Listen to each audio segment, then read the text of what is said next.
Hello and welcome back to another pricey HD video. Today we've got another Career Mode episode. It is episode 14 of Birmingham City Career Mode. I forgot the episode number for a second and that wasn't been a great start with it. Anyway, Arsenal is our first competition in this game. We face the Gunners at their home stadium, the Emirates itself, as Arsene Wenger's side, looking to put in a performance that should result in their victory. They are Arsenal at the end of the day. They should be higher in the league than they are. But you can see in front of the Blues fans, the blue crowd get completely silenced by what was too easy of a goal from Coquelin there. And that was just a dreadful way to start the game. And only a few minutes in, we are already 1-0 down. But as we try to take advantage of a situation here where Arsenal get themselves in a bit of a rut, really, in a bit of a sticky area, they somehow play their way out from the back, the way that Arsenal do best,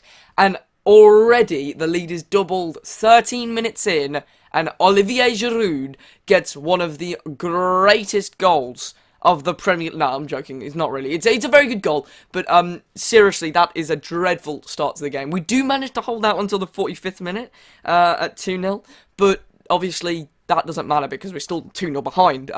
So it's been a bit of a shit start is the best way to put it, really. Sorry for any swearing there, but literally Santi Cazorla gets the third and it's all falling apart. They're just running rings round us, quite literally running rings round us, like literally triangular rings, and it's just impossible to break down. It's so clinical. What is going on? 4-0 now. 4-0. That's 4 entire goals, and this is looking to be what an embarrassing game. It's almost reminiscent of the time that we lost Man City 5-1. So, literally, this is probably one of our worst games of the past few, especially after such a good episode last time out. It's a gentle kick up the backside, because that is just poor. It's just poor. Just awful, really. But now we've got a game here in the FA Cup against Manchester United, Wembley Stadium. We are in the semi-finals of the FA Cup. This is our best opportunity in years. And it is an awesome opportunity at that, because we just don't win cups. We are Birmingham City. We have won one major trophy in the past 40 years, and that is the Carling Cup.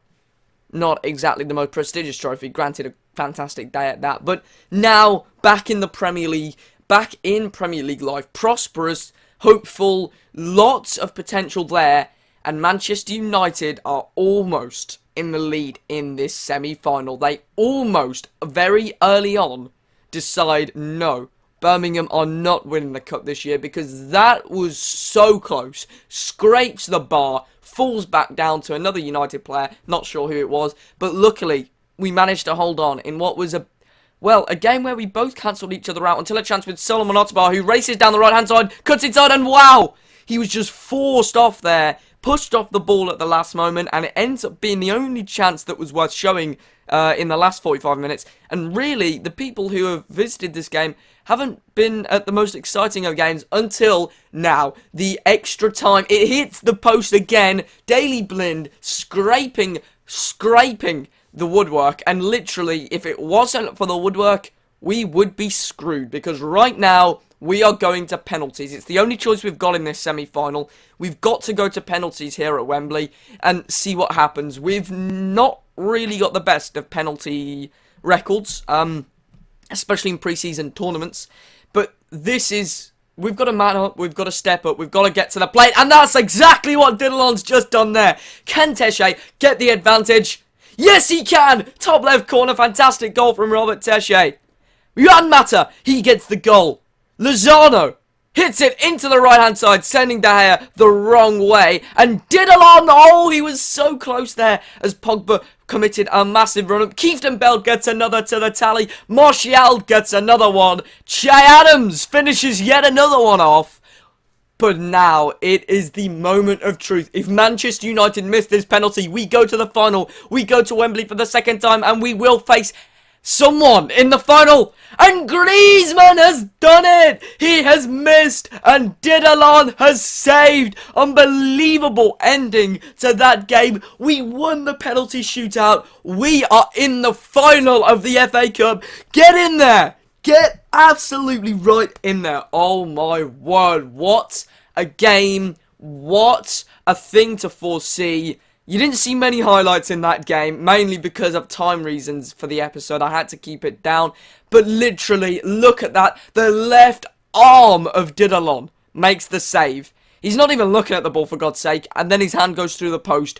And the man, the legend, the man of the moment, the top man with the most clean sheets in the league competition keeps yet another clean sheet in the 90 minutes and only concedes 3 of the 5 penalties taken by Manchester United. That means we are on our way to Wembley yet again. Can we successfully, actually genuinely win the FA Cup? Well, now's a good time to find out, because Everton, I can confirm Everton are the team who won the semi-final. A team who are currently in the relegation zone in the Premier League, in trouble of relegation, and coincidentally 20th in the league. But not only that, the team that we play following the semi-final. We will be having a game here which is almost like a pre-match final. We will try and test our team against Everton to see whether we can put up a good fight against the Toffees and see whether we can actually get a result. Right, so now, this is an interesting one. 0-0 at half-time. We were both a little cautious in this game, but they've got a lot more to play for than us. They are 20th in the league at the moment, so you'd think this is a run-of-the-mill game.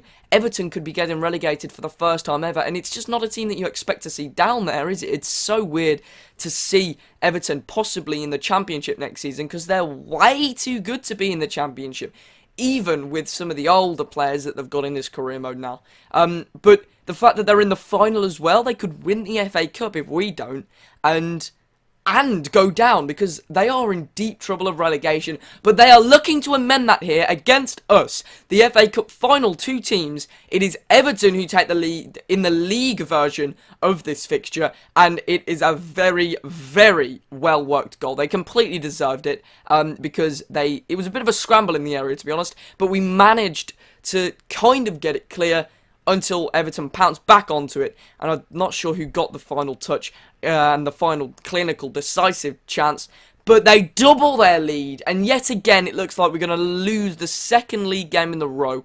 And we went from the heights of the heights to really the lowest of the low, losing 2-0, possibly 3 here if they don't, 2-0, we're losing 2-0 to 20th in the league. 20th in the league, Everton. I don't get how Everton are 20th in the league. I can't imagine them actually even playing in the Championship. It'll be an interesting... in fact, that would be great, wouldn't it? Like, to join Everton next season when they're in the Championship and maybe build them back up. Of course, I've already done an Everton career mode, but that would be a great career mode. Like, obviously, it's the conventional. You start a career mode with a relegated team every new season.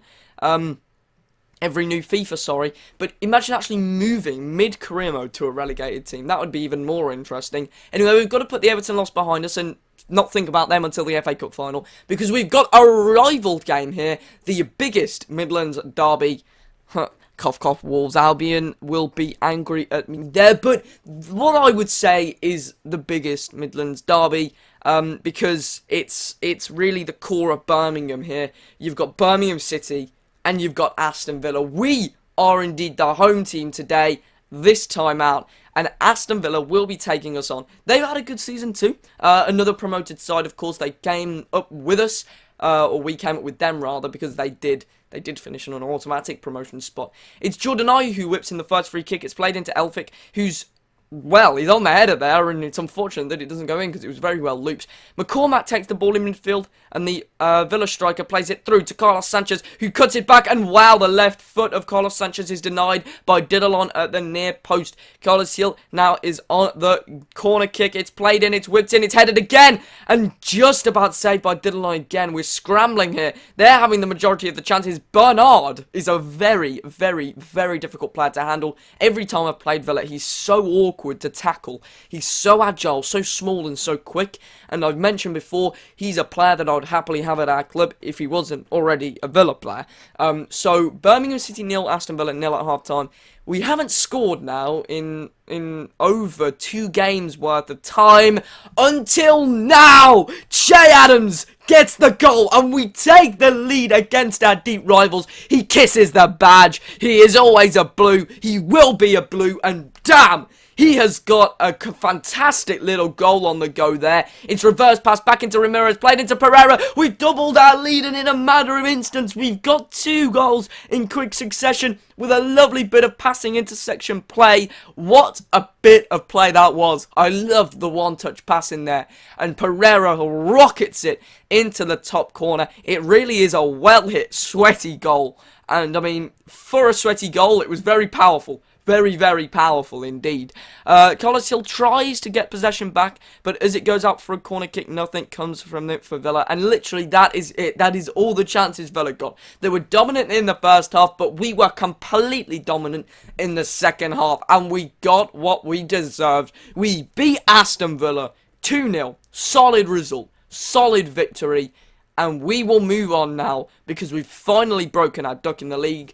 Really hope you enjoyed. If you did, make sure you hit that like button down below. I will see you next time.